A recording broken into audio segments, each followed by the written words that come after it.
The homework for Unit 9, Lesson 6 is here, and we're talking about vertical number lines, rational numbers, horizontal number lines, and seeing which is greater, which is less than. So again, I'm Miss Billman, and let's do it to it. Suppose two rational numbers are plotted on a vertical number line. Is the number that is below the other number the greater number or the lesser number? So I'm just gonna whip out a vertical number line. Doesn't matter what the two numbers are at this point because we're just looking at which one would be greater or lesser. So the number that is below the vertical number, let's just call them A and B. B is going to be less. It's closer to 0 or it's below. Remember, on a vertical number line, the higher we go, those numbers are going to be larger. So if it's below, it is lesser. So let's say A is 0, right? B would be -1 in this case.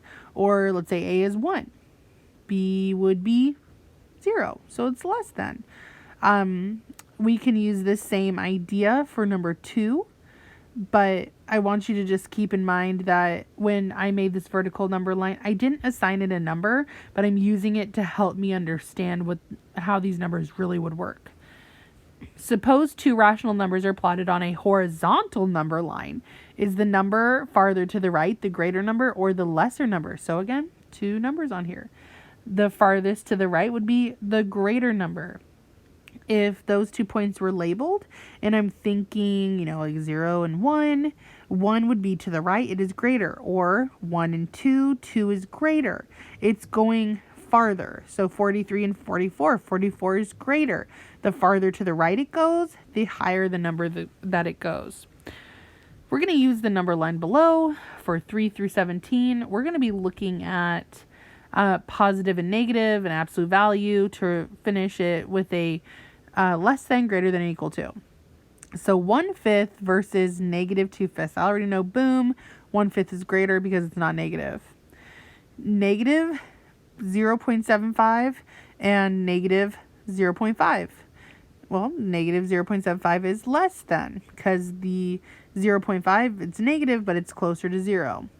0.25 is greater than -1.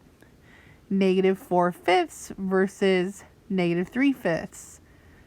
-4/5 is less than 3/5. Again, using the number line to help us find really with numbers like that they're so close, which one is greater, which one is less than.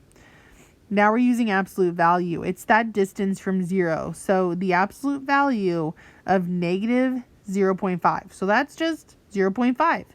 A negative number can have an absolute value. Yes, a positive number can have an absolute value, of course, but the answer to an absolute value question cannot be a negative number. So the absolute value of 0.5 is negative versus -4/5.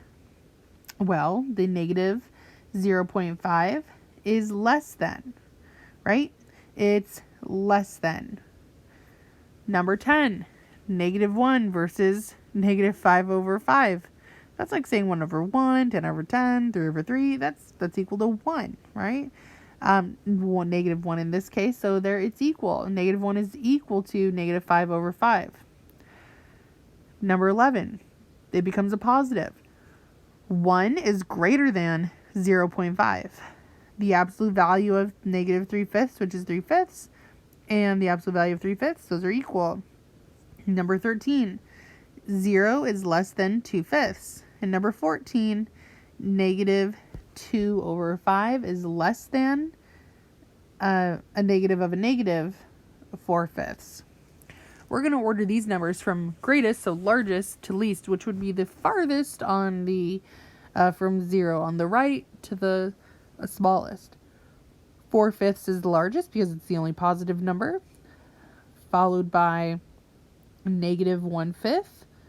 And then -3/5 would be the smallest number because it's farther from the left on a horizontal number line. In a wild turn on number 16, 0 happens to be the largest number, followed by -0.5. And I know this because if I drew a number line and I know to the right it's going to be positive, but to the left, where would I find these? I would then find negative 0.75 and then negative 1 to finish out number 16. Number 17, we have as the greatest number 1, which is wild because it is such a small number, but it is really large when you look at it compared to these numbers. So 1 followed by 2/5, it's getting smaller, followed by 0.25, which is negative, followed by negative 4/5. Kind of weird making these like a number line when 0 is the largest number. It's kind of crazy, but that's what happens when we start looking at negative numbers. On Monday morning, a stock began the day trading at $14.11 per share. At midweek, the stock traded at $14.28 per share. At the close of business on Friday, the share price was $13.97. So we're going to write these share prices in order from least to greatest. Now I'm making notes to myself on the right. It started at $14.11 and went to $14.28. That's a positive gain. And it went to $13.97. Well, that's negative. That's just where the numbers went, but it's not negative 13.97. Right? I'm just making notes to myself. So the smallest number of these three is $13.97. That's where it ended on Friday.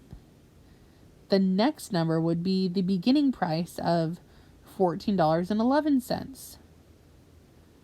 And the final number, the greatest number, would be $14.28, and that's where it was at midweek.